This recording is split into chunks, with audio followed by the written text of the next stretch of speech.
Yes, guys, you know what time it is here by David at the Irish Hotspur, Ireland's #1 Spurs fan. And guys, sorry for the late start this evening. We're going to have to get hashtag trending, hashtag where is Daigle. No sight of him, do not know where he is. Try ringing him, try texting him. Hope he's okay. Hopefully he's just having a nap or something like that. But or he might even pop on during. We'll wait and see. But Jack, how are you keeping, my man?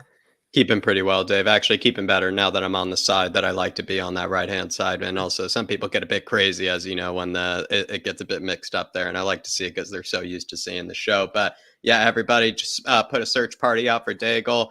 We did want to put this whole panel together. It's definitely going to be a great show, though, nonetheless. But we do want that brilliant Daigle voice in here, see what he has to say. But Dave, looking forward to it. I actually did a bit of research going into this one. So I have some good questions kind of on the fixture schedule and whatnot. I kind of maybe discovered that there perhaps were some gooners, maybe you could say, doing the lottery numbers for those fixture schedules. Did a bit of research on Sessegnon and Perisic and kind of found out that maybe there is a bit of substance behind that whole which one Sonny plays better with. Kind of found some stuff out there. I think there's going to be a good show today, Dave. The questions are, you could say, better than usual. No, I'm absolutely buzzing. I can't wait to get going. Philip, how are you keeping, my man? Yeah, good. I'm relaxing after last night's victory. It was good to see a good performance, and just a pity we didn't bang in a few more goals. But and plus, I don't like when you're sitting there totally relaxed. The next thing, the lot score, and you're 5 minutes biting your nails before the final whistle goes. It's not good for the nerves, but we got there. No, look, there's definitely a few things that need to be ironed out. But look, we're a work in progress right now, and we're still winning games. And that's all that matters as far as I'm concerned. But look, we'll welcome a few people into the stream, and then we will crack on with it. So we have KPV. He says, I didn't get to see Ben and Sim last night. Why, KPV? What went on, my man? We'll make sure it happens, my man, at the next game. Put a search party out for them, KPV. Put a search party out for them. Maybe KPV. After you demolished them in FIFA, Dave. I bet maybe he wiped the floor with them in FIFA, then they just went missing. KPV, you have to hashtag everything you do now with hashtag where are we or Tottenham TV and hashtag where's Daigle. Big up, KPV. Good to see you, my man.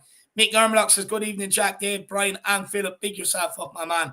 R Green 216 in the building. Lovely badge beside his name. Says, good evening, chaps. Big up, my man.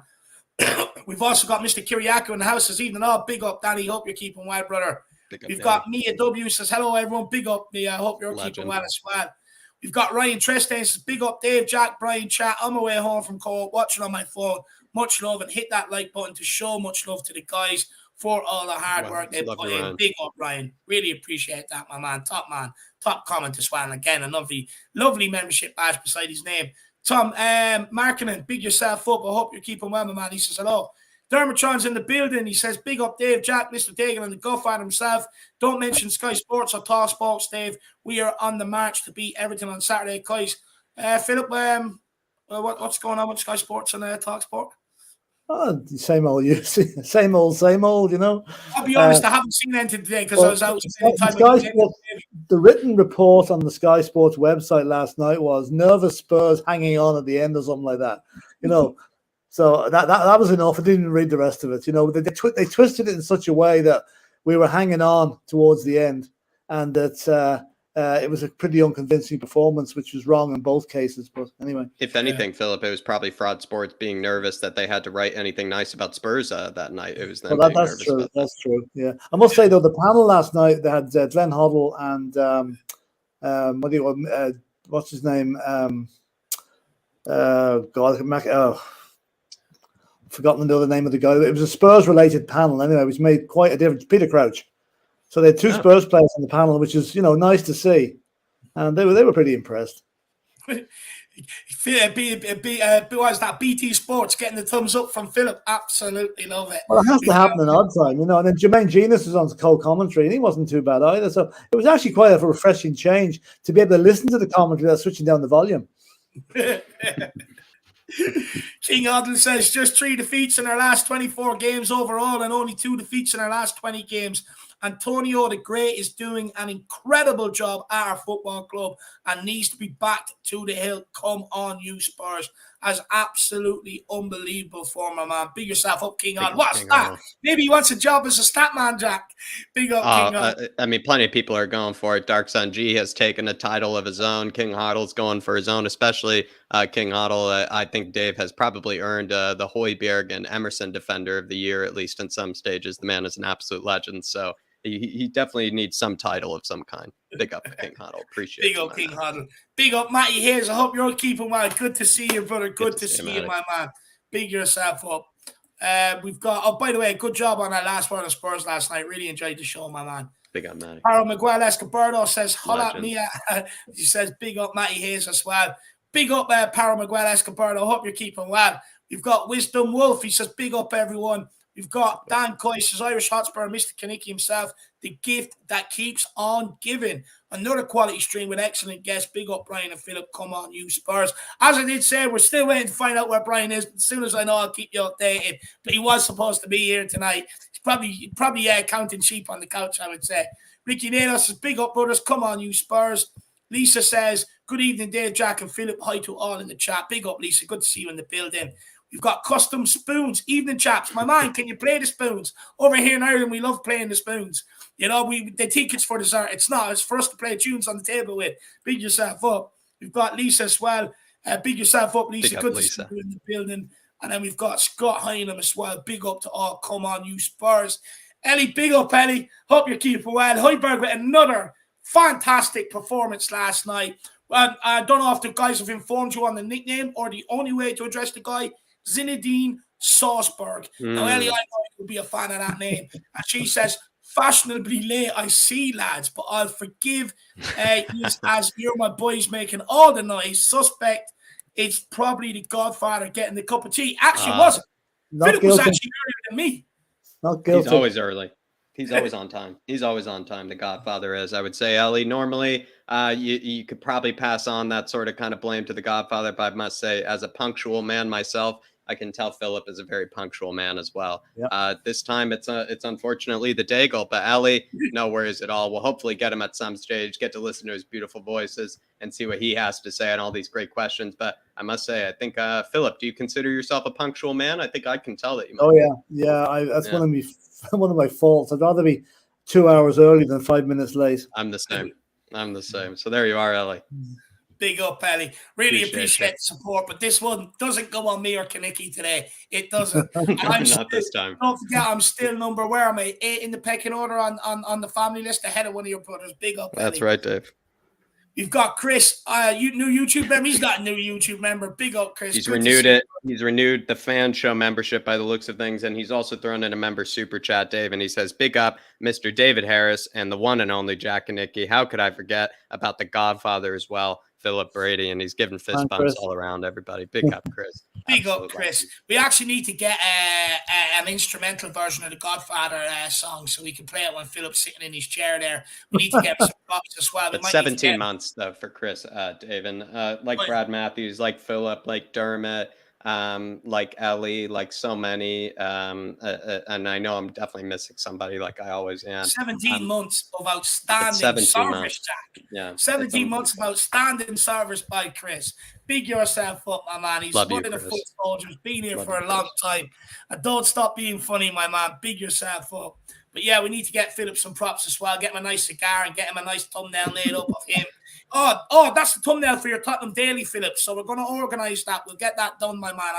Honestly, I'm on fire. This coffee is absolutely unbelievable. It's like rocket fuel. Moondog says, good evening, my merry gentleman. Pick up Moondog.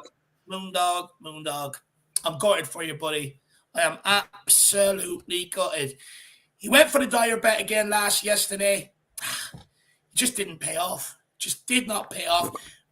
He did help them score, but look, I'm not going to get on to him for that. We won the game. Happy days. But it will come. And he says, please, please, please, No talk of Dyer tonight, please. I mean, Moondog, though, you have to consider me your best friend, or at least, the one that's in your best interest. I'm looking out for your best interest here because, Dave, how many times when the Moon Boots bets have come in here that I've said, Moondog, stay away from it. Stay away from it. You're better than this. He's burned you before. You just have to look for a different player. I've said, Moondog, just look for a different player. Just maybe think of a Højbjerg, maybe look at Højbjerg as your new kind of cheeky bet. Just move away from the Moon Boots. All he's done is betrayed you. All he's done is just put you in the mud. And I'm looking out for your best interest here, Moondog. And every single time it feels like Dave or Dermot or somebody that's on the panel, they'll like motivate you to go yet again for the Moon Boots bet. And I'm telling you, it's just not you, Moondog. It's just, I'd say go for Højbjerg, maybe something kind of easy like a Sunny. That's what I would say, Moondog. It's just Moon Boots. He's burned him too many times, Dave. Burned him too many times. It'll happen another look, Jack.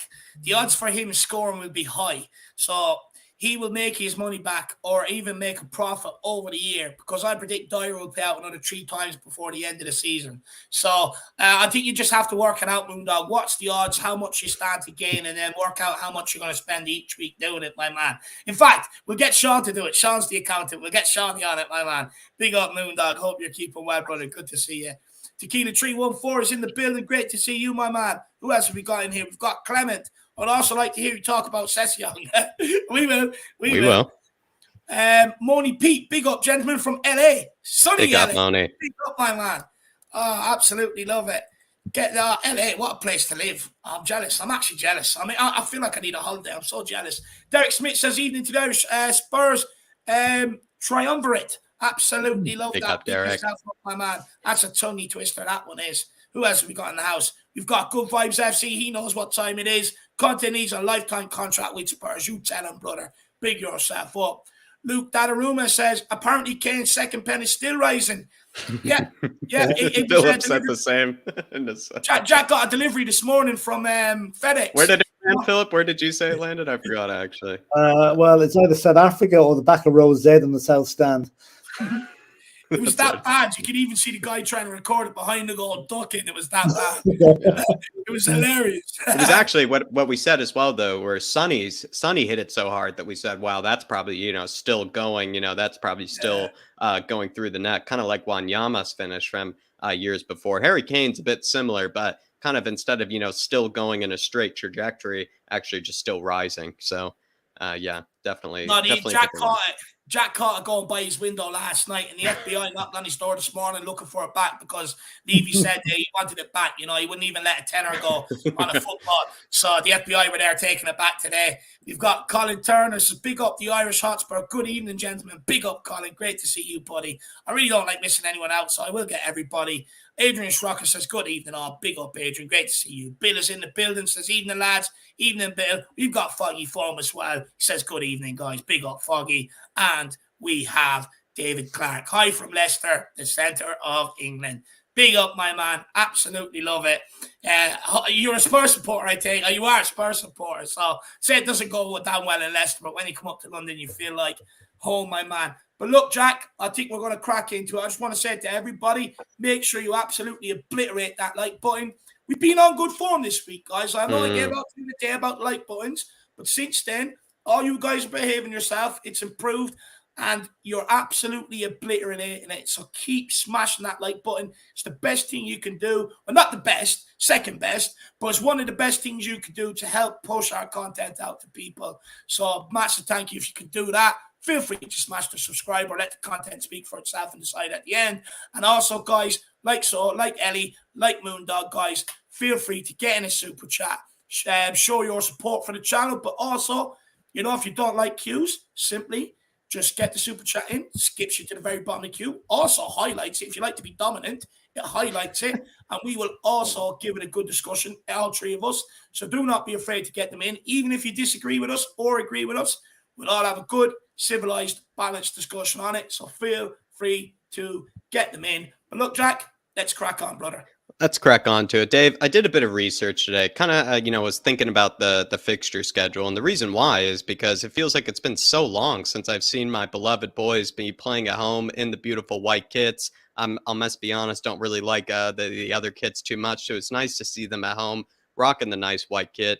And it feels like it's kind of been a long time since they've been away from home. So Dave, kind of made a little nifty graphic here. I know it's not as fancy as we usually kind of do it here on the Irish Hots, but I do have a nice sort of question for Philip here and sort of kind of some information maybe about perhaps a potential Gooner alert on the schedule fixing here, not including the Champions League, since obviously I think the Champions League, Philip, they are kind of split evenly home and away. Spurs play 8 games at home versus 9 away from home before the World Cup. Only one of those games at home is against a traditional top 6 side, being Liverpool, which is the game we'll play at home, while Spurs play 4 other traditional top 6 games away from home, being Man United, Man City, Arsenal, and Chelsea. You're welcome to include West Ham as well, Philip, but I know you don't consider them to be a big club, so I kind of left them out of there for you. But those games are all going to be away from home. And obviously, we were lucky to dodge that Man City game away from home. But let's just still be honest, the Gooners were trying to put us down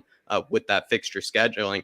Philip, when you kind of look at it with the fact that Spurs are playing so many games away from home in terms of like actual top 6 games, and we only play 1 game actually at home in terms of a real traditional top 6 game. What does that maybe tell you about how grueling this fixture kind of schedule has already been? Well, I've been the bugbear of mine since the fixtures came out, when they came out in July there, that like we have enough London derbies to play in the season as it is, but to get 3 of them away in a row practically in the first 6 matches of the season, plus home games against 2 of the teams that won against us at the stadium last season, Wolves and Southampton. It's as if someone, the fixtures were not kind to us, and that's been nice about it. We definitely drew the short straw there. Like the way London derby should be arranged, it should be home, away, home, away, home, away, not away, away, away. Because it means that Chelsea get a Chelsea start got every their time. games at home, Arsenal got their games at home, West Ham got their games at home, and I think I wouldn't go so far as to say there's a gooner in the computer department of the FA working out the fixtures, but someone doesn't like us in there, and somebody has given us the short straw. Now, the advantages of that is if we can avoid defeat in a lot of those away matches. Look at all the home matches we've got to come after Christmas or after the World Cup's finished, which could be a big advantage. And the fact that we're kind of turning the stadium into a little bit of a fortress at the minute. I mean, no one's getting a win there this season yet. Like I remember saying at the start of the season, I want the only thing that visiting teams to Tottenham Hotspur Stadium get this season is a cup of tea at the end of the match. I don't want to see them leave with their points, and I want to see them getting off the pitch as quick as they can to get out of the place, to spare that, wipe it from their memory, because they're after getting such a drubbing. And while we haven't hammered anybody yet, we've won. Okay, apart from Leicester, we've won games, and I can see the strength at home building and building. And I hope that the weekend we've got Everton, who we absolutely decimated last season. So the fixtures have been unkind to us, but we're winning our home matches. Okay, the Arsenal game was a disaster. We won't dispute that, but we avoided defeat at every other game. So not 2 defeats in 20 matches. That's not to be sniffed at.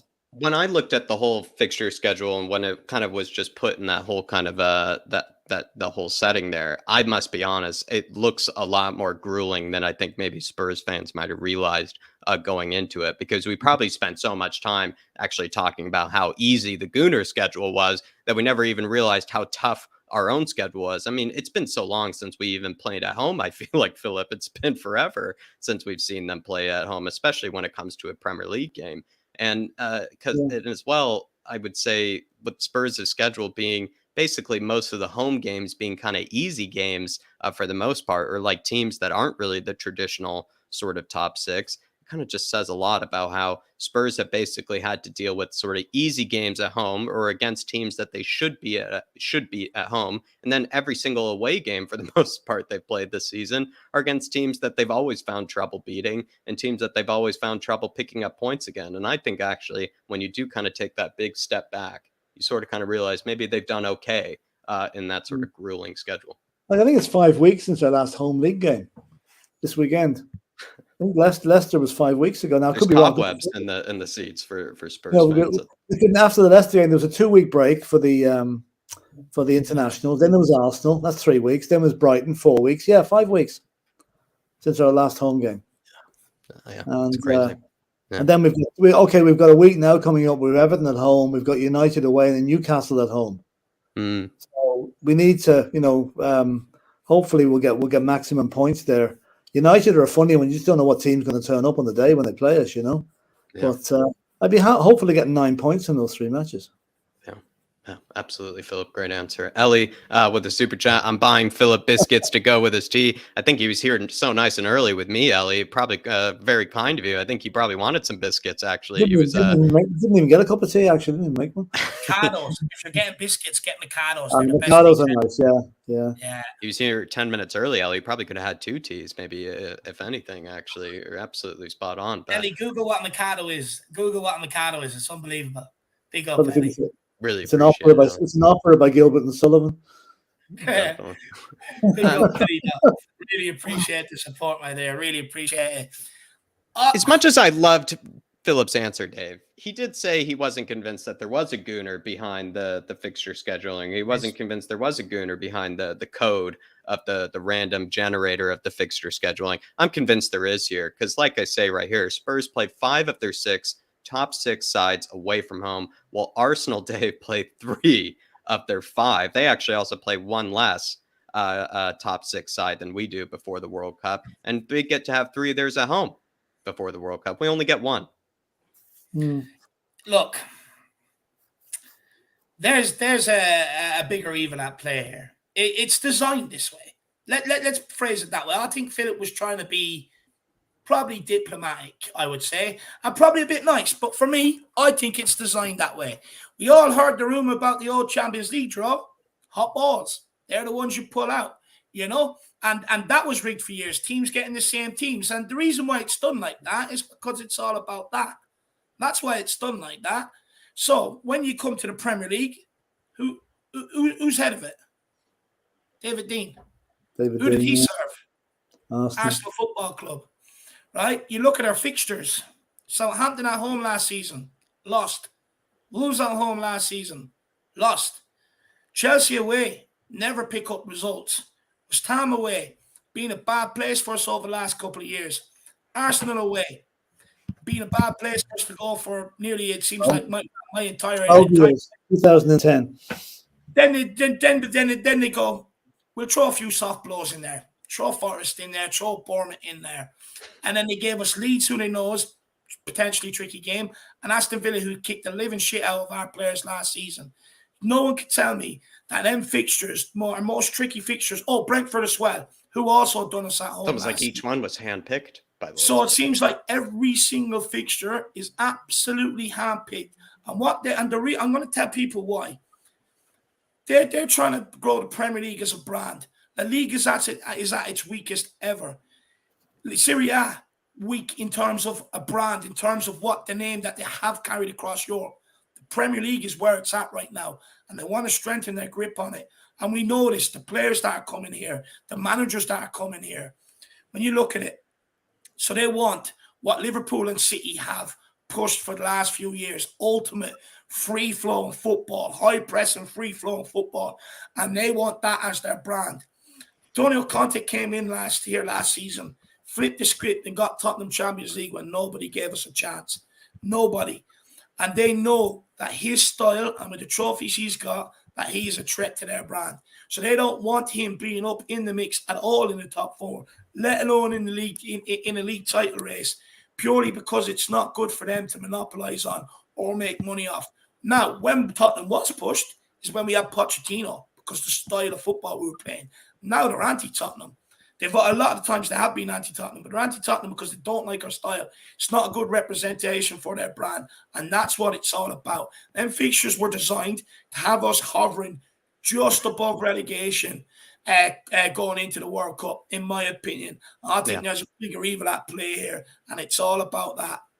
I find it to be something at play here, at least, Dave, because I do find it a bit kind of odd that basically Arsenal were handed it wasn't statistically or second or third or even first easiest schedule before the World Cup, and also one of the easiest beginnings to the Premier League, so they could get all that momentum to begin with. Not only, Dave, do they also play in an easier competition in the European sense in terms of Europa League versus Champions League. You have to factor that in as well. all our games are going to be a lot tougher than theirs.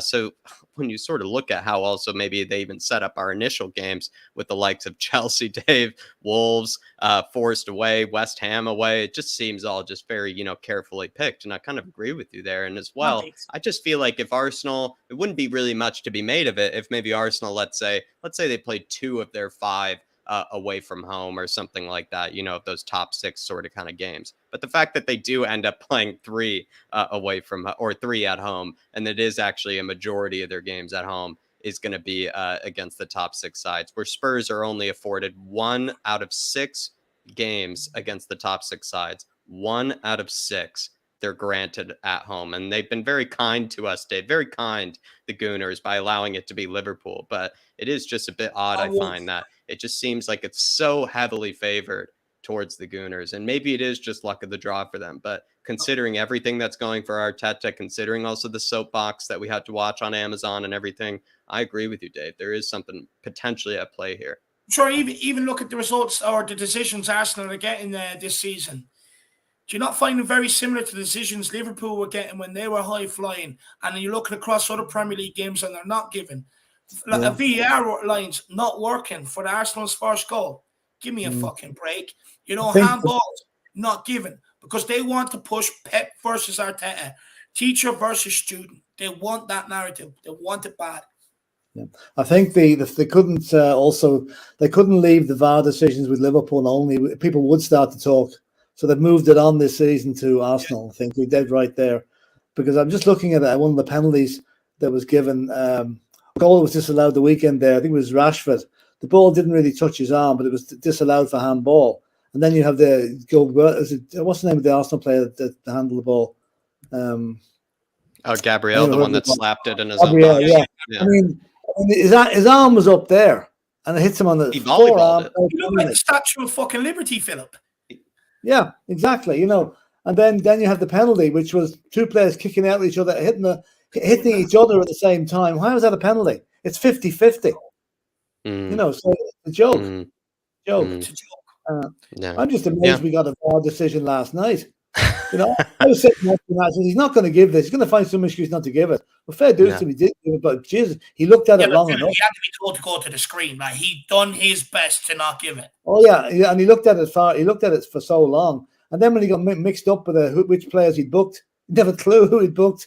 Even though don't start me on referees again, but not good. It's not good. And as much as I like to put down the scum, lads, like the reason I kind of brought this all up and the reason I've kind of brought this to our attention here is I think it just sort of makes you kind of step back and realize maybe how grueling our own schedule has been, because you do compare it to the likes of the Gooners, and the Gooners are being, praised every single second they can get, from the likes of Fraud Sport to Talk Fraud, as Philip, likes to say over there. I feel like they're praised every second. And Spurs are called negative, Spurs are called boring and everything, or it's like, we're allowed to maybe be boring every once in a while when we're coming up against much tougher teams every single game. And every single game we're playing happens to be away from home. Like Philip said, 5 weeks since we played in our own stadium. Cobwebs had to have been on the seat for Spurs fans. I mean, it'd been so long since even Spurs kits were in the Spurs shop as well. I mean, because we also had the NFL over for a long time. It just really shows that, I don't know, like this whole schedule that Spurs have had to undergo before this World Cup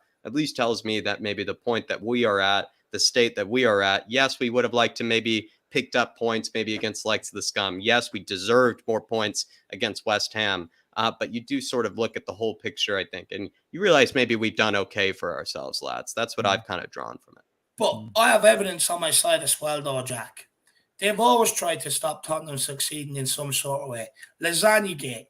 Most other teams, if that was Man United, Arsenal, Liverpool, no problem. We'll delay it. We'll delay the whole entire Premier League end of season until next week, just to suit you. You have Lasagna Gate. In some of the games we played when we were going for the league titles, some shocking decisions in that. There's been more. I'm trying to think of them now. But they've always tried to hold us back. They've always tried to stop us from doing what we want. They didn't let us play the Conference League, and they've also even given them the delay against Man City. They've let them play their PSG. Performance last season didn't let us do it, but let Arsenal do it. The Lasagna Gate thing is the worst of the lot, because the decision not to cancel that or postpone that match was made by David Dean. Who were the beneficiaries of us losing? Arsenal. Yeah. That one stunk to high heaven. It really did. Mm-hmm. They could have cancelled that, owned that game for 24 hours. It wouldn't have made a blind bit of difference. Yeah, and David Dean, as head of the FA, vetoed it. Still making it stink to this day, I think. Very Philip, shadowy, dark figure he is, that David Dean. Well, lads, I'm glad that you appreciated my little bit of research on that one, because it is something that just smelled a bit of a gooner, I'll be honest. And it seems like we've all concluded that the gooner is certainly behind the fixture schedule, and certainly literally behind the fixture schedule in the case of David Dean. But lads, let's also talk about as well, maybe that sort of boring football tag that kind of is given to a lot of sort of Spurs performances. Even last night, the game was described as boring, despite sort of at the end there. I mean, my arms were absolutely full of goosebumps, and I was not sure how it was going to go with the missed chances and the conceded goal from a corner. I feel like if anything got more exciting, I would have needed some blood pressure medication. But certainly we have been given guys that, tag of being a boring team. But Sonny, I feel like, is maybe, and as well as Richarlison not really clicking this season, might be the reason why. Sonny didn't start off as quickly as we thought he would this season.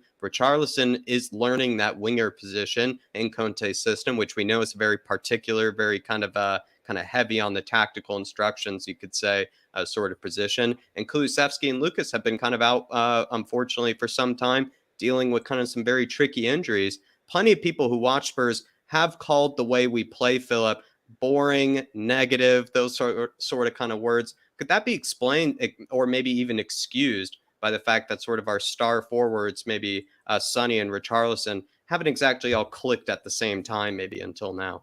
Yeah, well, they haven't. They're starting to click. I mean, the fact that Kevin Trapp, the Eintracht goalkeeper, was man of the match last night, that speaks volumes for me. We could have scored more goals yesterday. We should have scored more goals. And it was the first game where I thought Kane, Son, and Richarlison started to click.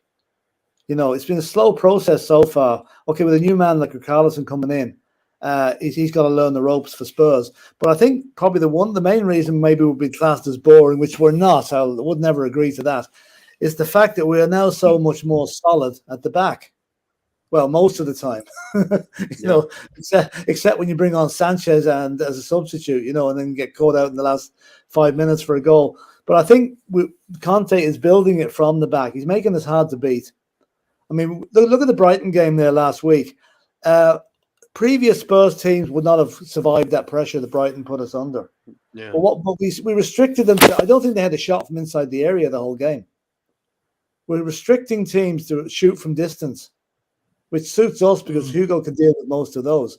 But I think now we've seen Son got his hat-trick against Leicester when we went to 3-5-2. And he went back into his shell a bit then against Arsenal and hasn't. But last night, he showed just what a world-class player he is. I mean, for anybody who could hit that goal with his wrong foot and nearly break the net with it, brilliant. So I think you'll find now, Richarlison on Saturday is going to be playing against his old team. Mm-hmm. And that's the huge incentive for him to do well. The ironic of his first league goal comes against Everton. Yeah. Harry Kane last night, I thought he was superb, apart from the penalty. So I don't think we have anything to worry about. With Kulusevski to come back in, and he will be another nightmare for the fullback when he does come back. And I think the boring football tag is partially probably deserved because we've been tight. There hasn't been a huge amount of goals in our game, bar the Leicester one. But I would rather be tight at the back. I'd rather be that we didn't have to win matches 5-4 to make up for defensive frailty. The attacking will come. Harry Kane has got how many 7 league goals already? If it wasn't for Haaland blowing things away, Harry Kane's hardly getting a mention. Nearly scoring regularly. So I mean the Spurs thing, the Conte is it's a work in progress. It'll soon get there. And as I keep saying, somebody someday is going to regret playing Spurs. They're going to get such a tanking. And I keep hoping it's going to be this weekend. I believe you said feel the wrath of Spurs. And it certainly has to do with also the fact that I think those forwards haven't been clicking, Philip. And they've been kind of waiting to kind of give a team, a real sort of kind of pounding in some sense. And I guess they sort of did that with Leicester City in the second half. But what we really want is, right from the get-go, Spurs walking in a halftime, 2-0, 3-0 up sort of kind of scenario where we just know that we can just be celebrating and we can be seeing a complete performance. And I do feel like a team is due it. I want to see ruthlessness. If we're 4-0 up, I want 5. If we're 5-0 up, I want 6. That's what Conte should be instilling into the guys. Hunger for goals. I don't like it if we go 1-0 up and suddenly start sitting behind the ball. That's not the Spurs way of doing things. We've got the forwards that can score goals. Let's utilize them. Absolutely. Dave, this boring football tag, and my theory behind it is just the fact that maybe some of these forwards haven't been clicking, but maybe a bit of positivity here. I think Sonny has looked more confident each and every game, has looked sort of better, kind of, in a slow kind of pace each and every game, especially last night. Thought he was causing those Frankfurt defenders absolute nightmares. But once we sort of have a fit and firing Sonny back, at least, not even think about Richarlison, fit and firing. Just when we have a firing Sonny back and Harry Kane can find his partner in crime, that telepathic relationship, once we see that sort of flourishing again, will Spurs maybe lose that sort of boring kind of tag again once we see kind of Sonny and Kane at their best together? Because maybe that's what's been missing, right? Yeah. And you know what else we've got to come in too? We saw a cameo of Brian Hill last night. And I must say, I like what I saw. I mean, can you imagine bringing Brian Hill on? Did you say Gil Messi? Gil Messi, yeah. If you can say now we're drawing a match or a tight match, 15 minutes to go against a tiring defense, bringing Brian Hill on, letting them loose at them. I mean, he ran the Frankfurt boys ragged last night for the runs that he had, and would have scored only for the cross from Kane was a little bit too hard. So I think it's great to see him out in the team because the guy has got skill to burn. He might be a bit lightweight for the Premiership, but I mean, there's players smaller than him have made a big name for themselves. So it's great to see Conte giving him a chance. Yeah. Well said, Phil. Yeah. Dave, thoughts on that, though? Once we have Sonny fit and firing again, once we have Sonny re-engaging that telepathic relationship with Kane, perhaps we might lose this sort of boring football tag, because I think that might be behind it, is that Sonny and Kane haven't been playing well sort of together in the same way that we saw them last season doing it, which sort of makes Spurs, I must be honest, not as fun to watch if Sonny isn't able to click with Kane in the way that we know he can. I think we should change it to winning football. I remember Arsenal used to sing 1-0 to the Arsenal and they were lauded for that sort of football. Absolutely lauded for it. That was football. Spurs do it. It's boring football. No, it's fucking winning football. It's effective football. And get fucking used to it as well, is what I want to say. Honestly, it hurts my eyes seeing that word boring beside football when it comes to Tottenham. It really does. It pains me. And the reason why it's labelled boring football is because we're impatient as fans. I get it. Get the impatient. The amount of trophies that we've delivered over here in the last few years is nowhere near good enough. It's not acceptable. But when you've got someone like a recruiter like Perisic, when you've got a manager like Conte, you've got to show a bit of patience, because these are the guys that will deliver as long as the owners provide them with what they've been providing them with so far. This is a work in progress. And I know people might not like to hear it, but Jack, I said this weeks ago. What do you want us to do when our forwards aren't playing, but they're playing well? But at least we're getting at least we're scoring goals. People say, no, it's boring, it's rubbish. This is the way he wants to play. No, I said it weeks ago. No, although Kane's scoring goals, he can't do everything. And some games he's had some poor games. Sonny was way off the boil. Richarlison was taking time to adjust. We were spoiled with Bentancur and Kulusevski coming in here last season, hitting the ground running. It doesn't usually happen. Some signings take time to adjust. And we're trying to embed 7 new players into this squad. We're trying to find our best 11, trying to get everybody up to speed. So it's going to take time. But even though it's taking time to do, we're still winning games. Sonny scores last night.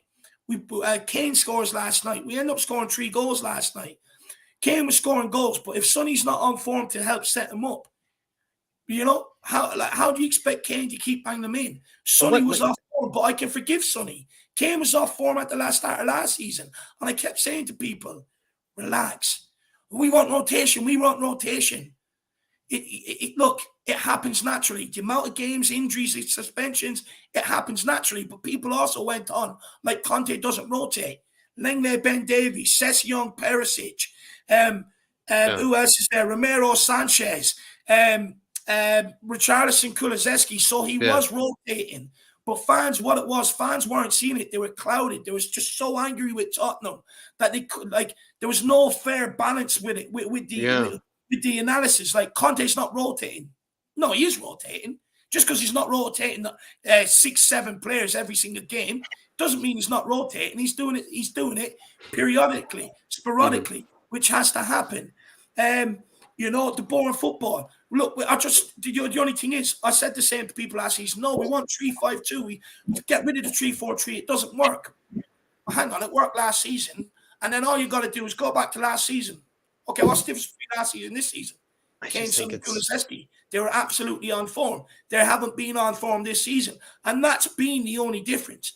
But we have not shown Perisic and Conte enough patience. We have to show these guys patience.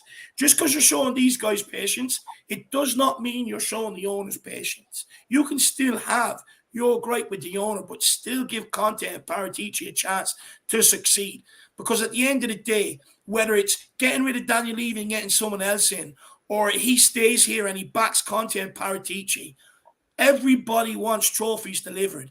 And if we're so quick to get fed up with Antonio Conte, so quick to go after Perisic, they're going to be out of this club and we're going to be back where we were when fucking Nuno was in charge, And if I just find it to be a bit sort of, how would you put it? Just maybe just not seeing the whole picture, just being a bit lazy if you call Spurs boring. Because if anything, you look at Spurs from last season, where were we again? Creating the third most chances in the Premier League, scoring some of the most goals per game under Antonio Conte in the Premier League, went from a team that had no shot of finishing in top 4 to all of a sudden finishing right ahead of Arsenal, the scum who had it in their hands for top 4. And somehow that's all kind of gone out the window. And Spurs have now been labeled as a boring team. Conte's tactics as negative. The way I see it really is that I look at a player like Sonny. I look at like a player like Richarlison, who maybe haven't exactly been clicking at the same time, haven't been able to really connect with Harry Kane in the way that we know they can, who we do know at the end of the day are close to, at least Sonny we know is a world-class player. Richarlison we know is easily still one of the best forwards in the Premier League. So when you look at that, it's like the fact that they aren't clicking is probably more the reason why Spurs are looking a bit boring. The fact that Spurs aren't finishing their chances, the fact that Spurs aren't actually being as clinical as we know they can, maybe speaks to them being more boring. If the fact that maybe if we were more clinical like we were last season, I don't think we would get that boring price tag. We would actually probably get that sort of tag of, like someone just said in the comments, I think it was Phil Baby, saying they would get ruthless, they would get clinical excellence, they would get those sort of tags. But the fact that Sonny and Kane and Richarlison haven't been able to click all at once in the ways that we know they should and can,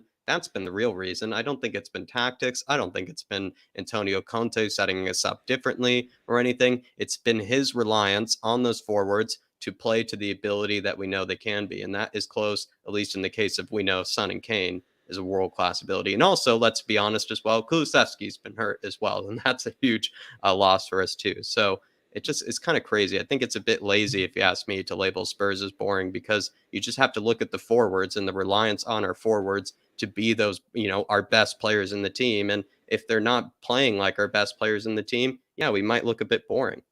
But it's even the 3-5-2, I get it. Some games, maybe going away games where you're not expected to dominate possession, it suits, But Conte switched to a 3-5-2 last night. Frankfurt got straight back into the game. They were dominating that period of game until Conte switched it back to a 3-4-3. And then we took over then towards the end of injury time. So, us Spurs fans, we've just got to learn to trust Conte.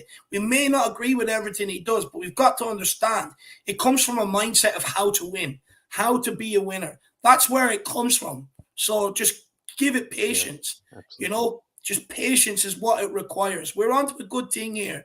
We're bubbling nicely. We're sitting third, 4 points off top. Nobody's talking about us. We've had some injuries to deal with. We've played a lot of our hardest games already this season.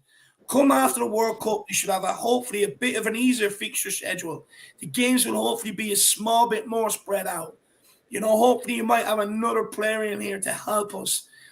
And then all of a sudden, and our forward lines haven't been at their best either. Imagine they click after the World Cup. The right time to do it. The right time to come into form. Next thing you have Pep Guardiola looking over his shoulder going, fuck me, where did they come from? I thought they played boring football. I'm just going to turn around and go, shh, shh. It's patient football. Relax. Yeah. I think it's the old Kevin Costner Field of Dreams thing again. If you build it, they will come. Conte's building it, and they will arrive, and we will get to where we want to be with them. And he's shown signs of building it, though, Philip. With, like I was saying, the play that we made last season and towards getting ourselves in the top 4, we showed excellent football, and we showed excellent attacking will and also attacking excellence, and it just seems to have been forgotten. It's a new player. With new players bedding in, they always take a little bit of time to get going, you know. So that's one of the reasons. See, that's the problem. FIFA and Football Manager nowadays, you can just switch 6 out, bring 6 in, and play like there's no. You know, people expect them just come in, link up, and all be, you know, fine and good. Everyone can link up, know each other's movements. It's not like that in real life. In real life, it's a quick fix. It's a quick fix. People think they want a quick fix all the time. It doesn't go that way. You know, life doesn't go that way. FIFA 2023 might, but not the real life. Good game, though. Dermot here with the super chat. Big up THFC till I die. If you like what Philip has to say, everybody do check out that channel. You can find him over there as well. He says, we will have the last laugh. Conte will take us to the promised land. We will conquer. We will rise because we are the mighty Tottenham Hotspur. Big yourself up, Dermot. And I hopefully you've been enjoying this kind of conversation so far, Dermot. So far, what we've been able to conclude is that Gooners are certainly behind the fixture schedule. And then as well as what we can say is that boring kind of, tag that maybe gets put on Spurs' football, when you look at it a little deeper, maybe notice that it probably has to do with those forwards. And Spurs, I think, are on the right path with Antonio Conte and the Don Paratici to become the mighty Tottenham Hotspur. We're on the path to the promised land. And like the Godfather just said, we're building the Field of Dreams, Dermot. Big up, brother. Big up, brother. And then Ellie with a super sticker. Let me check it out here. Popcorn. She's just throwing in the popcorn. So clearly she's just enjoying the comment. She's enjoying what we have to say, enjoying vibing out in the chat here, and maybe fresh up her own discussion where she's probably brought up some very similar talking points as well. Big up, Ellie. Butter or salted, Ellie? Let me know in the comments. Butter or salted? Oh, hopefully both. Hopefully both. Big up, Ellie. Ryan Trestain, would you say we play boring football, all three of you? We just had such a great conversation about that, Ryan. I think for me, absolutely neeked. Absolutely not. What would you say, Dave?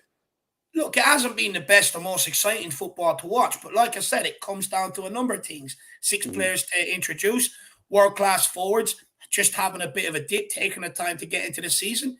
And once that happens, we're all going to be sitting here going, fuck me, Tottenham look good. It's happening. I agree with Philip. It's a matter of time. It is a matter of time before a team gets absolutely dominated, smacked up, and sent back to where they come from. Absolutely. Philip, answer from you. No, we're not. We're playing transitional football. We're sort of bedding in new players, and okay, it's a little bit more cautious maybe than we'd like it to be. But as I said, it's a work in progress. It's very much advanced, and will soon be the finished article. And when that happens, you just watch it go. Like we've got what we are in the league without playing it nearly as well as we can do. So what does that say for you when we start playing as well as we can do? You know, Absolutely. It's going to be a force to be reckoned with. Yeah, absolutely. Spot on, Philip. Ryan, really appreciate it, my man. And hopefully we can catch you on the fan show. If you're available tomorrow for the fan show, Ryan, I'll be there. And hopefully you and I can have a good catch up and a good conversation, brother. Really appreciate it. Just to kind of end this off, lads, I kind of thought we'd take this comment here from HJD, which I think is a brilliant one. He said, Ten Hag ditched his total footy philosophy after 2 games to play counterattacking football like ourselves. United don't get labeled boring, though, and I think that is an absolutely... I was watching the overlap last night. He's fantastic. He's brilliant. He plays great football. You know what I mean? Comes to Tottenham, they're boring. You know, that's shit football. It's defensive. It's negative.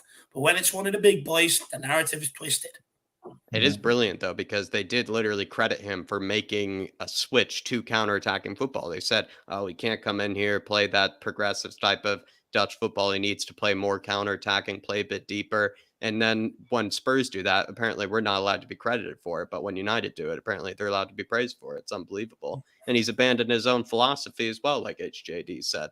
Absolutely spot on. Great comment. Anybody else, feel free to keep getting your comments in. Like we put in up here, we will put them up. We will discuss them. And as well, if you're up for it, as well, throw in a super chat. It's a great way to support the channel. It's also a great way to keep the discussion going. But we're going to go to the next point here, and it was actually had to do with Conte sort of storming off at full time.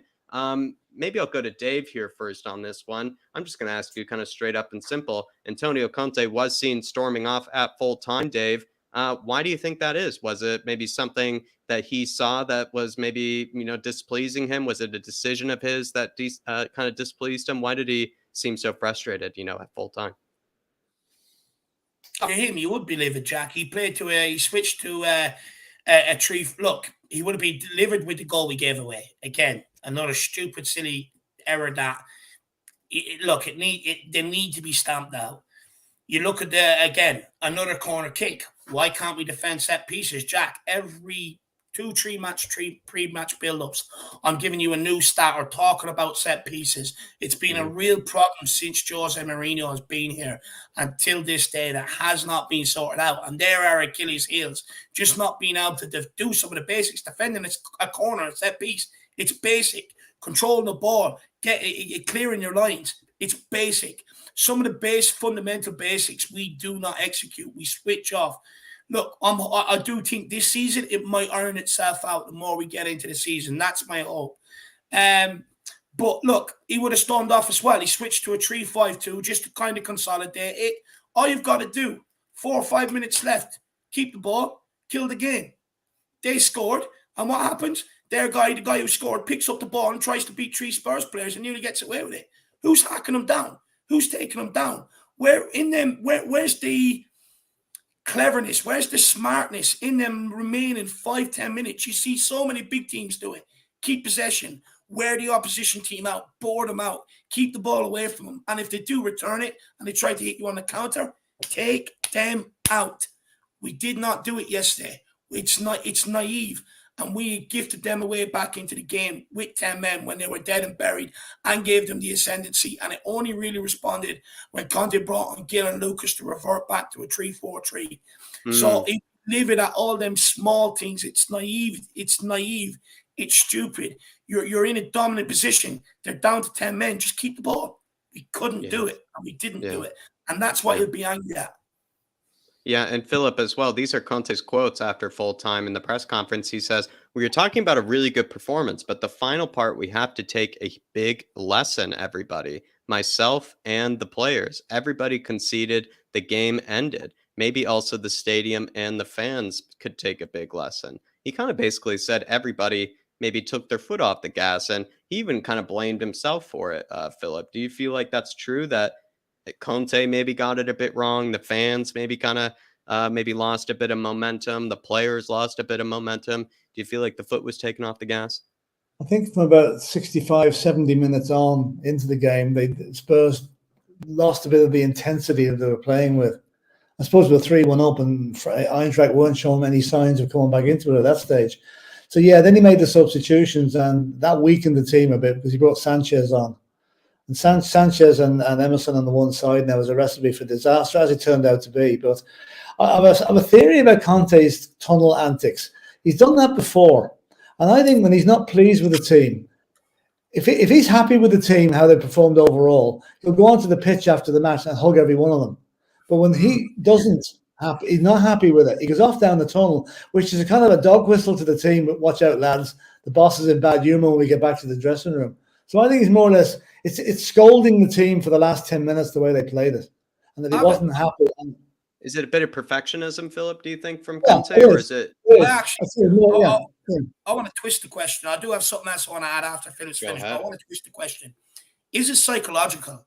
Is it to keep them on their toes for everything at the weekend? Exactly, that's what it is. It's tough. Everything Conte does has got a meaning. There is nothing he does that's off the cuff. He planned. He knew as soon as that ball went into the back of the net, he knew he was going off down the tunnel. He went off down the tunnel. He barely shook hands with the other manager, just barely did it, and away he went. So the team, normally they'd be looking out for the boss coming on the pitch. He didn't do it, so they knew what was coming. So I think they would have got a chastening little talk in the dressing room, not for the overall performance, but for the fact that they didn't kill off the match. They weren't ruthless enough, and they let the standards slip in the last few minutes, allowing Eintracht to get back into the match. And they could have snatched an equaliser, and if they had, I think the roof would have come off the dressing room with Conte's team talk. So he's keeping them on a leash for Everton. He's making sure they know he's displeased. I agree with you. I actually think that move was very, very calculated by him. And I also have other things to add why I think he done it. But first of all, Philip, I want to ask you on this as well, what King Huddle says here, because I do see a lot of this. But I'm going to counter it with something in a minute. But Philip, what do you say to King Huddle? He says the substitutions were largely the reason for the drop-off. It lessened the intensity and focus. Right. Well, the substitutions that were made, let me see now. Sanchez came on for. Who did he come on for? Who did Dyer? I think he took Dyer off. Dyer, yeah. Okay, but you might say that's the pot calling the kettle black. But anyway, Sanchez for Dyer. Like we know, Sanchez is not our flavor of the month with a lot of fans, and he wouldn't have the same domination or confidence even that Eric Dyer would have. So that was a strange one.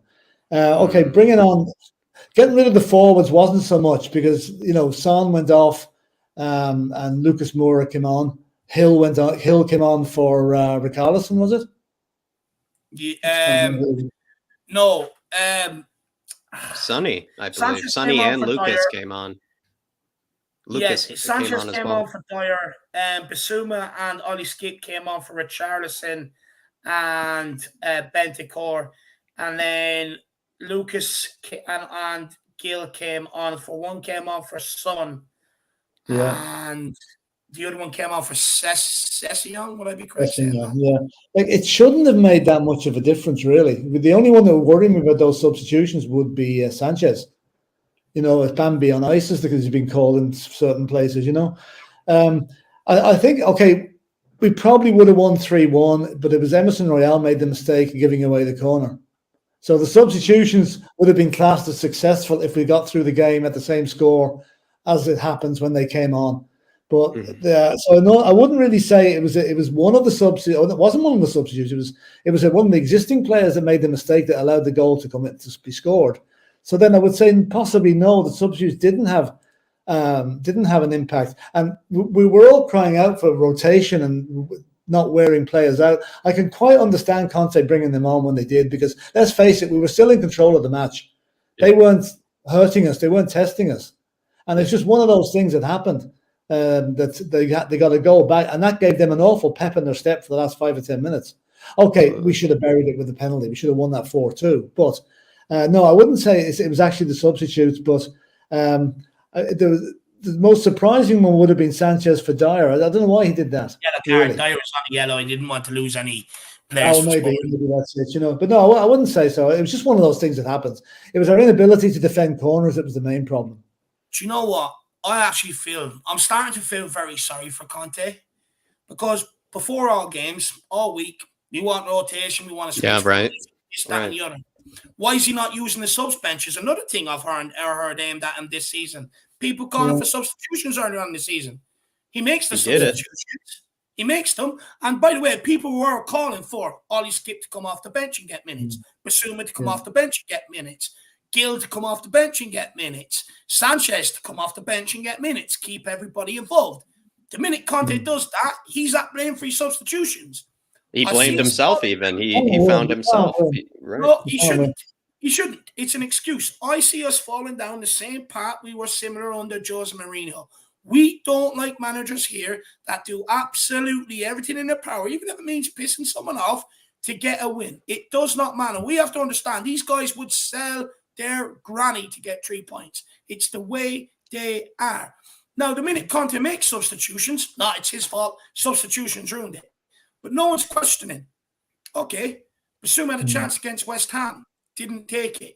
Came on against Leicester. Played well. Yeah. Now, correct me if I'm wrong. Is it him coming here with a point to prove, trying to take one of the jerseys off one of the guys' backs? So why is he not coming in, hitting the ground running with a point to prove? Ollie Skip's being out injured. He also has a point to prove to get back in that midfield. So why is he not coming on, hitting the ground running? Sanchez thinks he's good enough to be in a back line. Why is he not coming in, hitting the ground running, being flawless? Gill came on, had an impact. Lucas Moura, okay, maybe didn't do too much either. But instead of blaming Conte, why are we looking at the players we brought on and saying, do better? You want to play for Tottenham. Instead of going and sitting there moaning, I'm not being played, when you get minutes, take them. I've told people before, we are at an elite level. We're at the top level. Sometimes you might only get 3-4 minutes off the bench to make an impact. It's up to you to do it. Now, I guarantee you, when these guys were kids, before the money got involved, when they were given minutes, I guarantee you they made an impact, because they wouldn't be in the game today if they didn't. So stop blaming Conte for this and ask the players why they didn't do better. We've been calling for it. Them players have always been begging Conte to play me. Puts them on, he's left disappointed.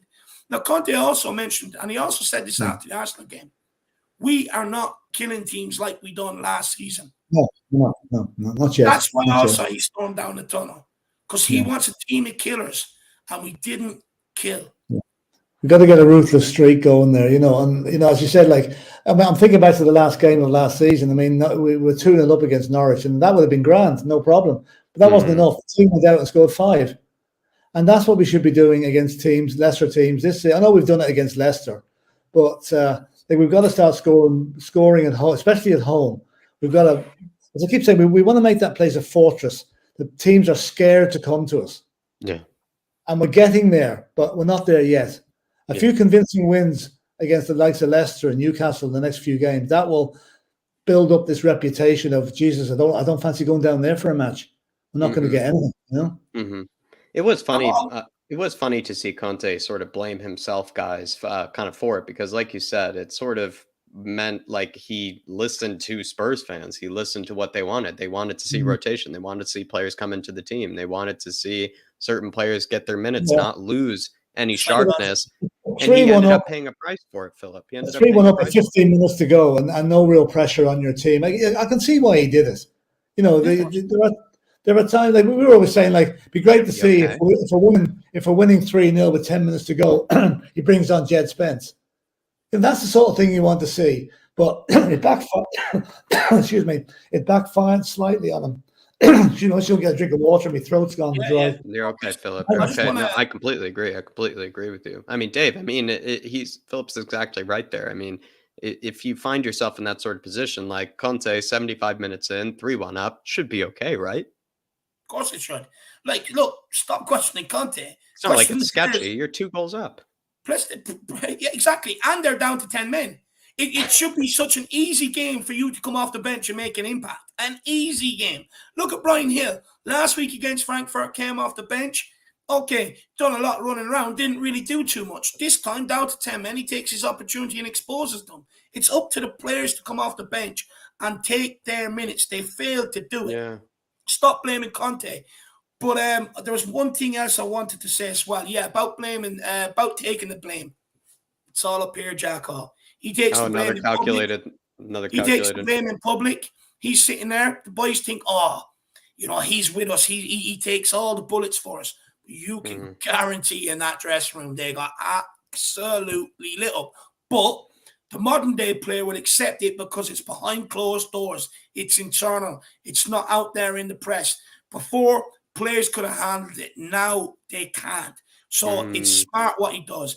It's like Gary Neville was saying yesterday when Ten Hag came in. He went for like an unbelievable suffer run with them. And he basically went through the trenches with them, which earns. It's like, okay, this guy's with us. You know what I mean? And that's why Conte does it. To make the players feel like they're protected. He's with them, this, that, and the other. But he would bollock them behind closed doors. And what that does, Jack, if you have a manager that backs you in public, but bollocks you behind closed doors, you respond in the right way. You go to the trenches for that guy because you remember he took the blame in the press for you. He covered up for you in public for you. So you go that extra mile. It's all psychological. I absolutely love it. It's brilliant what this guy's doing here. Yeah, absolutely. It'd be interesting to see what the reaction on Saturday is. You know, it'd be really, really interesting to see what first of all, what 11 he puts out. Like whether Kulusevski gets back in instead of Richarlison, so it's interesting team selection coming up here. Yeah, I think Tyler makes a good point, though, which is I think maybe just the final thing maybe I touch on is that he says the subs didn't put us in a worse position, though. It didn't backfire. We missed a pen and another big chance. It was Royale who was on the pitch that screwed us. As well, though, like the game that led us back, the goal that led us back into it was a set piece. And if anything, what sort of makes set pieces, like we've always said, since we have the very beautiful Gianni Vio, who helps us out so much. Set pieces, they're that brilliant way to get yourself back into the game when everything else is going the other direction, when everything is going against kind of it's a great way to go against the script, maybe should I say, you know, when everything's pointing towards the other team, being in a nice, comfortable position, you can sort of get a goal against the run of play from a set piece, find yourself right back into the game. And it felt like Eintracht Frankfurt sort of took advantage of that because we are poor at defending our own set pieces. And I didn't think they actually played even that brilliantly, Frankfurt, you know, towards the end of the game in that last 15 minutes. I think they just got that second goal and, you know, we found ourselves in a sketchy position there. And then it made it very nervy, but that's what sometimes set pieces can do as well. Do you know what? Look, the penalty in that came after. And correct me if I'm wrong, was Gilmes and Lucas not brought on after they scored their second goal? Or no, they were on the pitch. Oh, they they were, were because I remember that. They were on the 84 pitch. minutes, 86 minutes. I think the biggest problem, the biggest one was taken off Bentancur. The guy, no one gave him praise yesterday, but all he done was pick up the ball, move it left to right, and keep possession taking over. When Basuma and Skip came on, they didn't do that. They were left chasing the ball. So, you know, but again, it's up to them. You want to play minutes, get on the ball, start doing things. You know, you got to prove to a manager why you deserve to play the next game. But also, I know a lot of people are blaming Emerson. Don't get me wrong. Idiotic touch, honestly. It's like the guy was wearing cinder blocks for fucking boots. But Hugo Lloris didn't cover himself in glory. Again, we've seen the poor parry against Arsenal led to a goal. This one, he could have got a stronger hand, pushed it out further out for a throw-in or something. He didn't. It was poor goalkeeping as well and led to a corner. So, you know, again, it's just stupid individual errors switching off. But are we surprised? We've seen it against Sporting. Late goal conceded. We've seen it in a couple of other games so far this season. At times last season against Brighton at home, late goals conceded. We're switching off near the end of games thinking the job is done. And this is why Conte is talking about being killers. Killers do not switch off. Absolutely, Dave. Completely agree. Lads, let's kind of take the conversation on a kind of a different note here. I think this is maybe a good one to talk about. It is Sonny potentially playing better with Sessegnon than he actually does with Perisic. Another one, I did a bit of kind of you could say amateurish sort of research on this one. While a lot of frustration for Spurs fans comes from our right wing back options, the competition between Sessegnon and Perisic is closer than it may appear. Lots of fans think that Sonny's best performances have come from playing with Sessegnon and not Perisic. There could be some truth to this, though, lads, as Sessegnon has never lost in a match, and he started this season. So anytime that Sessegnon has started this season, we haven't lost. While Perisic has started in our 3-1 North London Derby defeat, our 2-0 Sporting defeat, and our 1-1 draw with West Ham. Perisic also hasn't started the last two matches. Potentially, you could say potentially being dropped or something maybe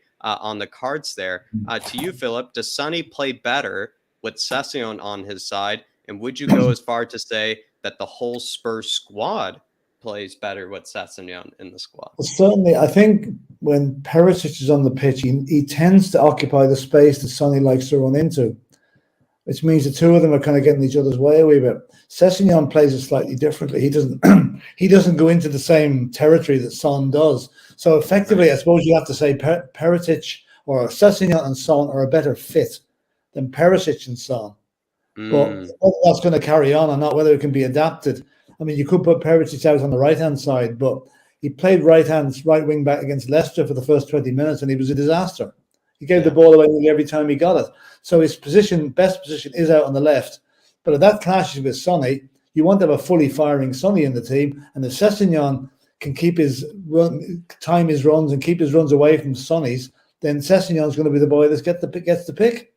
I think you're right there, Philip. And as well, I must add to that is that I think with Sessegnon, potentially this might be a closer battle than we ever thought. I believe that Perisic is a fantastic signing, a wonderful addition to this team. But there's something to be said about how close maybe Sessegnon has made the competition between them. We thought that we'd probably be most frustrated with the right wing back. I think we are most frustrated there, but I think it's kind of interesting that Sessegnon is maybe making a good case for himself, at least at the moment. And I think you've even pointed out as well, Dave, that perhaps these past two matches aren't really like, Perisic getting rested. It's perhaps Perisic getting dropped. And I don't know what you thought of those kind of stats I put out there about Sessegnon, Dave. Perhaps I'm kind of searching a bit, maybe kind of like the moments with Sanchez, trying to find ways to back him up here. But Sessegnon and any of the matches from this season that he has started, Spurs have not lost, whereas Perisic has taken place in the games that he has started. That was the 3-1 North London Derby defeat,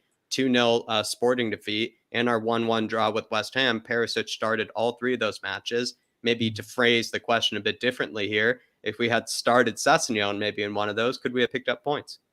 No. I think Perisic is 33 years of age. It's his first season in the Premiership. Now, the demands of the Premiership are an awful lot tougher than the likes of Serie A, where he was. So it's going to take him time. Plus, he had an injury when he arrived, so he wasn't ready to hit the ground running. So it's going to be an interesting battle. I think Perisic is a wily old fox. He will temper his game to make sure he doesn't get in Son's way. Yeah. So there are games where we're going to need his experience more than Sessegnon's. And so I think it's going to be a good battle between the two of them to see who gets. I can see them rotating. For certain games, Sessegnon will be in, and for other games, it'll be Perisic to make use of his experience. And what I would like to see Perisic on is put him on free kick duty if Son isn't around or Son doesn't want to take him. Because we saw again yesterday Harry Kane taking the free kicks, and I thought that era was finished. But unfortunately not. He took one that didn't do very well. He got it over the wall.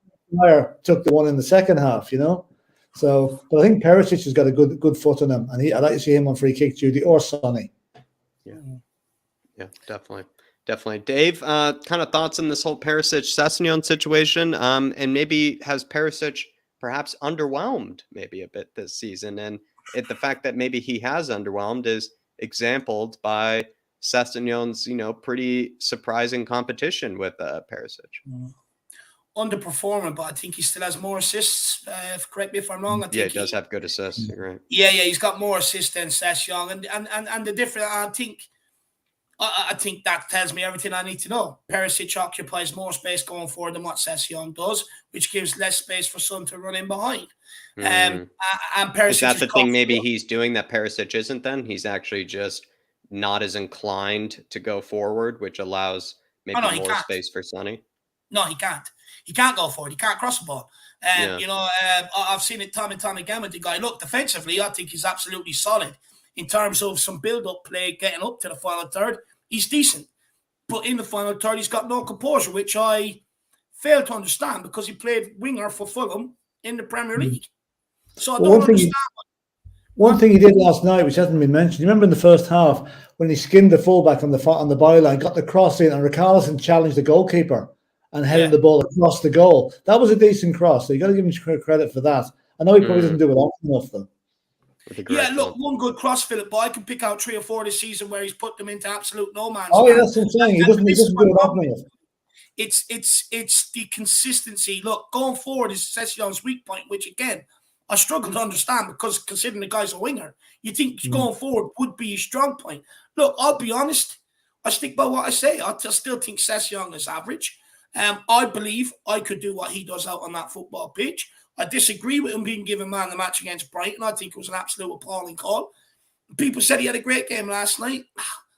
I'm not so sure. When I look at it, I still think he gets bet down the left-hand side too easy. It's very easy to beat Sessegnon, put the ball outside him and outpace him. I've seen it happen to him a number of times yesterday. And I just think, look, Perisic's problem is he gets caught way too far forward, which exposes. We've seen it on the right-hand side and the left-hand side. We've seen Sessegnon, Sanchez being exposed and Lenglet being exposed. Doesn't matter what side Perisic stays on. But look, at the end of the day, we brought him in here to be an attacking wing-back because they weren't producing it from that left-hand side last season. But because of his age, Sessegnon would play some games. Perisic would probably play a lot more of the bigger games. But I still stand by it. I think Perisic will take the position, and I think he'll go on, and then nobody be speaking about Sessegnon coming. If Sonny, though, lads, is playing exceptionally better, and I know I'm kind of stretching it a bit here, but if Sonny is playing exceptionally better with Sessegnon in the side versus Perisic, is Perisic playing well enough to sort of make it work with Sonny? I don't think Perisic is playing well enough at this moment to make it where they have to, find some sort of relationship there. It feels like Perisic has perhaps maybe underwhelmed a bit this season. And you kind of maybe think, until he gets back into some sort of type of form where he does become a bit undroppable. Maybe you stick with Sessegnon right now because we are winning. And Sonny, since maybe Sessegnon has come back in, has produced better performances, you could say. So is it more important to get Sonny firing than it is to get Perisic firing, should I say? Oh, 100%. Oh, yeah, 100%. it needs Sonny firing in every game. Yeah. But Perisic and Son will learn to link up. Perisic, in my opinion, I'm not going to tell a guy how to play the game. I mean, the guy's got to a World Cup final. Let me be honest. But what I envisage maybe happening in future is Perisic maybe getting his head up a lot earlier, spotting Son's runs, putting the ball in behind front. They will learn to link up. World-class players can play with world-class players. I agree with that. It's just taking time. But look, Langley, you would say, has been the only summer signing we've made that has come in here and actually hit the ground running. If we're being brutally honest, Basuma, not great. Richarlison struggling to fit in. So some of our signings haven't come in, but Perisic will be able to play with Sonny. Trust me, it's going to happen. It's just going to take time. That's all. Yeah, definitely. Absolutely right. Absolutely right. Dell support here with a super sticker, and he's just giving a big thumbs up, and I think he's just enjoying the stream.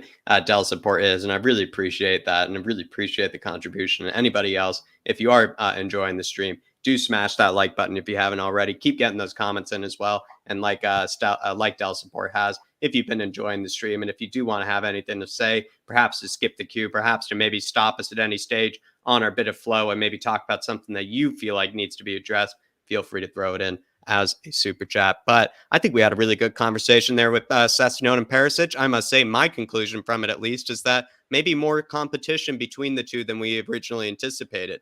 We all thought that all that competition was going to be maybe between the right wing backs, and everybody thought Emerson, Doherty, Spence would all be battling it out. I think there's more competition right now kind of happening between the likes of Sessegnon and Perisic, just because Perisic has perhaps underwhelmed to a slight extent, and Sessegnon has played in a winning team. Anytime he has featured, whether he hasn't played too well himself, Spurs have won. And I think there is something to be said about that. But I know I'm always, looking for a narrative there.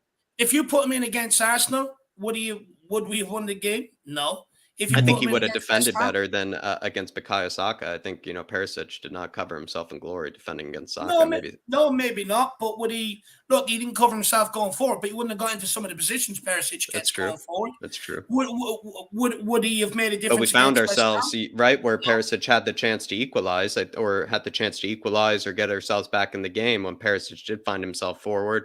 I mean, he looked like Sessegnon with the way he sliced it across the goal and the way he, squandered that opportunity. So kind of makes you think like maybe had you put Sessegnon in that opportunity, he might have done the same thing, but maybe would have been more defensively reliable. All I'm going to say to you, Jack, is just bear this in mind. Bear this in mind. A few weeks ago, people were saying the same about Sanchez. I told people, teams that can't score goals, don't speak to me about it. Tell me when he plays against a team that carry a threat. Guess what? First team he played against that carried a threat, gave away a penalty and looked like fucking Bambi on ice. So I will say, look, just give it time, Jacko. Wait and see. I wouldn't die on that stat, I wouldn't say, because I told people about Sanchez and I turned out to be right. Got to give me credit for inventing that Sanchez stat there. That with Sessegnon, really do good research, amateur research. Big up, Dell support. Really appreciate it, my man. Going on to kind of some really thoughtful words, and I think we just go to the Godfather sort of on this one. Højbjerg had some words on Ventrone. Philip, he said, "I would like to add that I am very proud to share a dressing room with these players and men. I am just so proud, which makes me even more eager to be successful. When we did running drills, he would often say, when everyone would be very tired, maybe on the limit, he would say, now the work starts here. Or actually, in his word, work starts now. He would be right next to us while pushing us to the limit and motivating us. That showed a lot, that your limit is further than you first believe, than you first think, and that is something that the team has taken on board now. We will honor Gianpiero's work by trying to give our best every day and by continuing his work now and also for the future. I think that is the best way to honor him. Also, to his family, I send a lot of emotions and thoughts in this moment." Kind of thoughts on, Højbjerg's words, maybe just in regards to Ventrone, how much he clearly meant to Højbjerg and how much he had, an impact in the training and kind of the mentality of the training, Philip? He seems to have inspired some of the Spurs players to come out with very eloquent tributes. I mean, that's a beautifully worded tribute to him. It just shows you how much the impression the guy made in the short term, 11 months or 10 months he's with the club, that he found his way into so many players' hearts. And it's funny that one thing I have to laugh about, that they're all saying what a great guy he was and brilliant guy, and he was a brilliant guy, brilliant fitness trainer. But I would say during those 42 laps of the ground, they weren't exactly as complimentary to him when they were doing Maybe it. a few dirty looks they were shooting. I'd say he was getting daggers from a lot of them. But that's the sign of you earn respect, and he obviously earned the respect of the entire team. And you could see the emotion in Antonio Conte's face, especially at Brighton there when they had the tribute to him last Saturday. Mm-hmm. So that's a very eloquent tribute from Højbjerg, who strikes me as being a very intelligent guy who apparently asks an awful lot of questions in the dressing room. So I can see him the managerial material in the future when he retires. But yeah, I mean, the well-deserved tribute, because I mean, that guy. Like, remember when he came to the club last November, Spurs were bottom of the league when it came to running stats. Mm-hmm. And he soon had us up there right at the top. Mm-hmm. He's probably the most highly thought of fitness trainer in football, really. One of the highest. Such a tragedy that he's been taken away from us so early. Yeah. And you can see that he's a huge loss to the club. And that would have had something to do with some of the emotion of the club. Right. I hope when they went out those 2 games they've won since he died, that they won them for him. I was going to ask you that though, Philip. Do you think they've done a good job, or have they impressed you in their response? Absolutely. Considering this circumstance, I think the whole response from Tottenham has been absolutely superb. Mm-hmm. Even down to the little tribute last night, having the flowers and his tracksuit top on the back of the chair. That was a nice little touch there. And that'll be much appreciated by his family. And fair dues to Frankfurt. They laid a wreath at his chair as well. That's right. And also made comments in the social media about how sorry they were to hear the news that he died. So, yeah, it's been very well handled. It's been like Dave will know what I'm talking about here now. We've had a tragedy in Ireland there recently where the 10 people were killed in a gas explosion up in County Donegal. And the way that they are conducting themselves up there, it puts me in mind of the way Tottenham conducted the thing over the Marine with tact, with grace, and with great humility and sincerity, and that's all you can say about it. Beautifully put, Philip. Beautifully put. I don't really know what else I can really add to that, Philip. I'm just going to ask David maybe just a question. Do you think Spurs are going to maybe be a bit more united, Dave? Just a simple question, or have Spurs maybe grown a bit closer together? These players, is the dressing room maybe a bit closer than your average dressing room, maybe? Kind of considering the circumstances, and also just considering how much these players seem to care about each other. I mean, we saw their responses after the game against Brighton. We saw their response when Sonny scored. Would you say this dressing room is a bit closer maybe than your average dressing room? Yeah, 100%. Look, sometimes you even see it with family, family members that maybe you haven't seen for a long time or whatever else, you all congregate, you may be at a funeral, and the bond is always there, you know what I mean? And you get tight, you get tight again. And for me, I think, of course, it's going to bring them together. Look, this guy affecting them all in huge ways. Matt Doherty was taking them away on international break and everything else. Apparently there was a player's family member who died, and he was standing at the door waiting for him to come back from international duty. He pulled him aside, had a chat with him, spoke to Sonny about before the Leicester game, where he scored his hat-trick. Harry Kane has said some great words about him. Richarlison, this guy was more than a fitness coach. He used to go around, take time out of his day to speak to individual players, make sure they were all okay. He looked after them, texted them. He was genuinely concerned about, not concerned, but genuinely interested in their life, how things are outside of football. And it's very rare you get people like that in an industry that is dominated by a winning culture.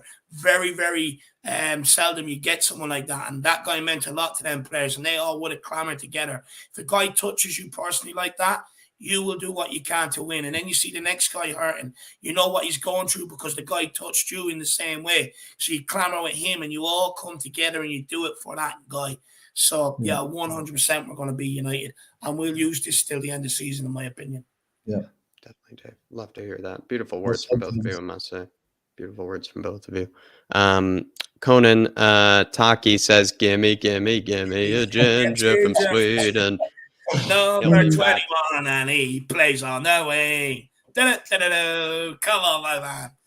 Big up Conan. And as well, we'll be likely seeing him Saturday, potentially here. Return to Everton. Goals. There you go. The 3-4-3 is going to look fit and firing yet again. Philip, I know you've been kind of tortured with maybe the Højbjerg conversation before, but I'm going to have to torture you one last time. I promise it's not going to be too long on this one. And we're just going to kind of just talk about maybe, I would say, is it last chance saloon really for Højbjerg haters? Because I know he is a very divisive character. I know a lot of Spurs fans don't seem to rate him too much, but the way I see it, the way he's been playing this season, I think he's been damn close to basically the best player so far this season, at least the most consistent player this season. So I kind of don't even really entertain this whole narrative of whether Højbjerg is good enough or whatever. I just look at it right now in the realism of just this moment in time. Højbjerg's been the most consistent player this season. So I think it's actually sort of a last chance saloon if you have found yourself doubting Højbjerg to maybe just abandon it, hop on the Højbjerg love train and join the likes of Ellie and yourself and ride into the Højbjerg sunset. Do you think it is last chance saloon maybe for the Højbjerg haters? Because it's starting to become, I think, a little nonsensical because he's playing so well now. They're making themselves look very foolish, actually, to be honest with you, a lot of them, because, you know, they're attacking a player who is one of the mainstays of our midfield, the mainstay of our midfield, whose stats are incredible, you know, who has played 83 of the last 85 matches for Spurs. You know, he's like a Duracell bunny. He just doesn't know when to stop. And I just kind of figure that no one's ever really given a reason. They say, oh, he's not skillful enough. He's not this, he's not that. Are they watching the right game? Are they watching even the same game? Because a bit of skill at the edge of the box. Did you see that? And he puts in that cross as well, Philip. But he does a lot of the dirty work that you don't notice. The running back, the covering when the ball's been lost. You know, unless you're watching in 3D, you don't see what he's actually doing a lot of the time. And the thing that just jumped on the bandwagon, for what the reason is, I just do not know, really. But again, I was thinking back between the programs tonight. Spurs have had a habit of picking on Spurs fans. Have had a habit of picking on a certain player, and they're usually midfield players. I remember back in the 70s, there, John Pratt, who was a very workmanlike player for Spurs, would never have set the world alight. A lot of the fans couldn't stand him. Then you went into the 80s. Vinny Samways used to get the same thing because he used to always pass the ball sideways. Then you go into the 90s. I'm sure there's somebody in the 90s as well, but we seem to pick on somebody every decade who is the whipping boy for the fans. But we will use him as a we don't like the way he plays, and we don't like this, we don't like that, without really having a reason to do it. Because all those players, as far as I can see, Samways and John Pratt, they burst a blood vessel for Spurs. But a lot of the fans just don't seem to acknowledge that, and they'll probably be Højbjerg haters. If he scored 20 goals this season and scored the winning goal in the cup final, they still wouldn't want him. So I'm afraid, you know, it's the ones. There are people that not do a rainbow flick, Philip. What's that? How dare he not do a rainbow flick? I know. He's not good enough. Can't do rainbow flicks. Not good enough. But Dave, that bit of skill at the edge of the area, just one touch past this, you know, just see you later at the edge of the opposition box, and then just puts in a gorgeous cross into Sonny. I think it was even Spurs, the Spurs account, Philip. They even said yummy, I think, from Spurs' from Højbjerg's and one other thing I say, do you remember the end of the Brighton game when Conte did actually go onto the pitch, not run down the tunnel? He went on the pitch and he shook hands and he gave a hug to every single Spurs player. But when he got to Højbjerg, it was either Højbjerg picked him up or he picked Højbjerg up. Yeah, and they almost chest bump each other, Philip. They're just so aggressive with each other. I love it. Yeah, no, I mean, Højbjerg is, like, I know, you know, saying this, he probably have a nightmare game against Everton now and will be giving these guys ammunition to come back at him. But to me, he's been our most consistent player this season, and he's absolutely going to be a star for us as long as he stays fit. Philip, there's so much that again there that I think you just said absolutely brilliantly that I'm not sure that I can add. And again, I know you've been very much tortured by this conversation of having to again have to big up Højbjerg, have to remind people how good he is, and it does get a bit exhausting. And it probably just puts ourselves in Ellie's shoes because she's having to do this on a daily basis with people. To be fair, but Dave, considering everything that Philip just said, and I agree with him. I know you agree with him. I think he's been at least the most consistent player this season. Whether you even think he's been the best player, certainly the most consistent this season. What's maybe Højbjerg doing this season that maybe he wasn't doing before? Is there something that you've noticed that maybe he's been doing this season that he wasn't doing before? I would say the consistency of him going forward. I think it's more consistent than what it was last season, if I'm being honest. Is it too late for people to get a Højbjerg chain? I mean, Jack, honestly, that went, 2nd of February, fucking 2019. Well, Ellie's very nice. I mean? Philip's very nice, Dave. I'm sure they can take latecomers. I'm sure they can take latecomers. No, it's full. It's full, Jack. Too many people have been pushing on it over the last few weeks. It's actually jam-packed full. There's no room for any more to get on. Too many people have been clamoring lately to get on. And, people sitting on the roofs, hanging on the back. There's no more room left. Look, Pierre Zinedine Emil Forsberg is a baller. End of. He's doing Zidane turns. He's playing balls outside his feet, in step. He's scoring goals. He's assisting goals. He's crossing the ball. He's doing absolutely everything in there at the minute. Now, this is a guy that has been ridiculed since he got here, if we're being brutally honest. People say he's not good enough going forward. Can't do rainbow flicks, can't do 20 step overs and lose the ball. It's absolutely nonsense. Now, they want these players in the midfield. Jack, we just don't learn our lessons at Tottenham. Ndombele we had. Outlasted him. The Sessegnon we had. Outlasted him. Dele Alli we had. Outlasted him. There was a debate last season. Is Winks better than Højbjerg? Guess what? Fucking outlasted him too. He's outlasted all the creative ball-playing midfielders that people say they want to see in midfield. He's outlasted every single one of them. Played nearly every game for this club under Jose Mourinho. Has played every game for this club under Nuno. Played every game under that Ryan Mason. Played nearly every game underneath Antonio Conte, bar the time he was dropped that Wolves last season. By the way, lost 2-0. 2-0 down after 20-something minutes? Højbjerg hasn't been dropped since. Has not been dropped since. Right? He has outlasted all these fantastic ball-playing midfielders that, by the way, do the tricks, do the flicks, but where has it got us? Højbjerg not only has added that to his game, but he also does the defensive work as well. He's a leader on the football pitch.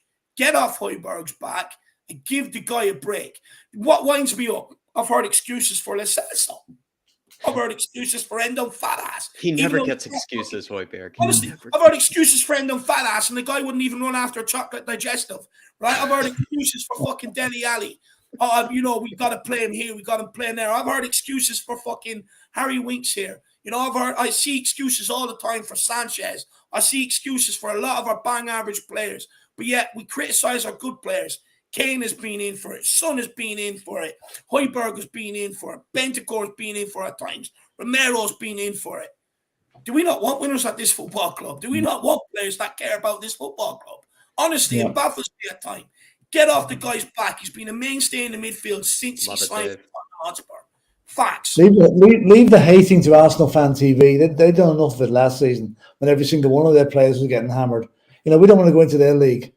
But what do you make of this comment here, Philip? Jeff Ives saying Steve Perriman said of Højbjerg that in training he always asks why, not to be awkward, but so he can learn for the future. Steve says he'll be a future manager. Absolutely. I even have to ask a question. He's a very intelligent guy.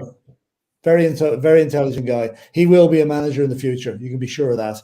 And he doesn't. He's not a sheep. If he disagrees with something in the dressing room with the manager, he'll call him out for it. And that's the type of leadership we want. He's a leader in the Denmark team as well.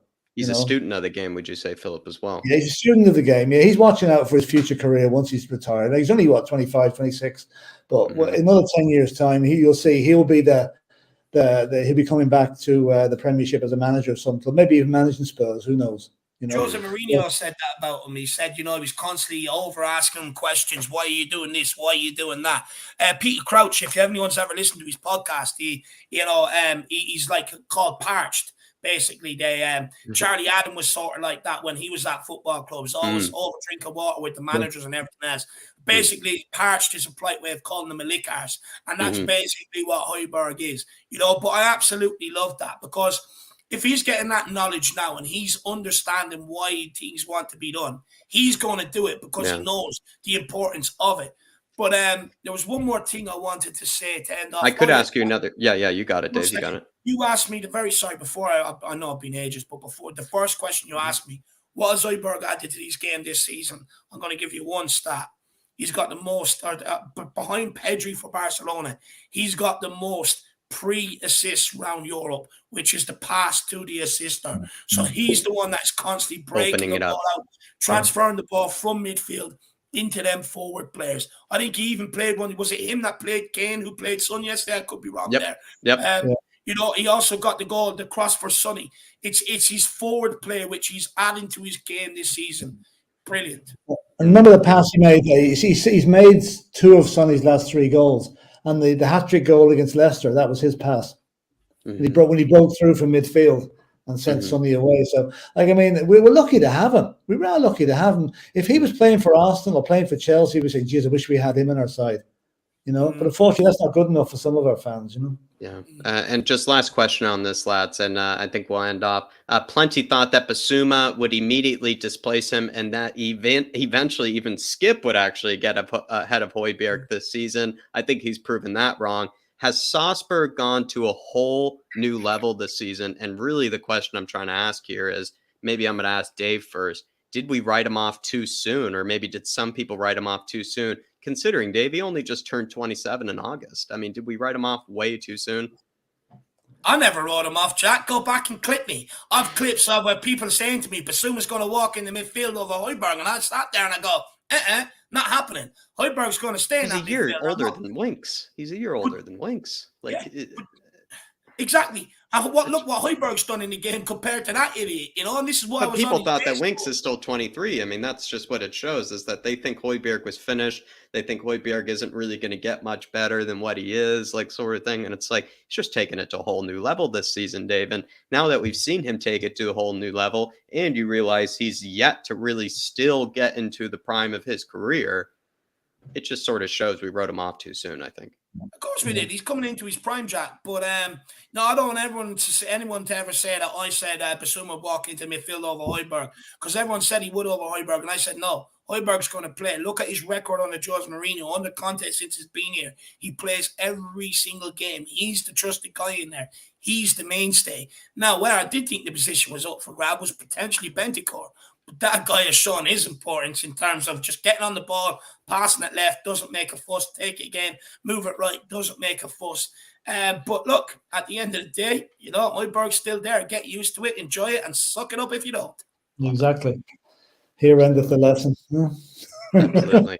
Well, I've had a great conversation with you, lads. I think we're going to end it off there. By the way, just quickly, Jack, you are loving this Højbjerg stuff too much lately. Oh, we could have had so much more if Daigle was here. I know Daigle, he's claimed to be one of the founding members of the Højbjerg Society alongside Ellie, and so I'm actually disappointed that we didn't get to hear his love of Højbjerg. We'll get it next time, and I'm pretty sure he's going to put in another brilliant performance, let's be honest, Dave. And then we'll get more opportunities to just praise our man. I'm going to be nice.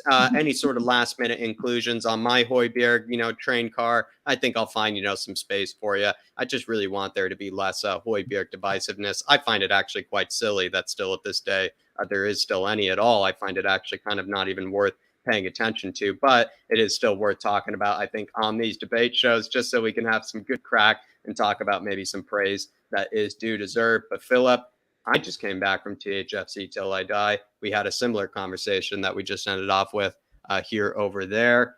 Tell us about Ali's channel, your channel, and Dermot's channel. There'll be a watch along of the Everton game on Saturday, and other stuff coming up in the near future. And if anyone hasn't seen it, dig out the interview with Mickey Hazard there on Tuesday night on THFC Till I Die. It's very good, excellent stuff from one of the legends of the recent past with Tottenham.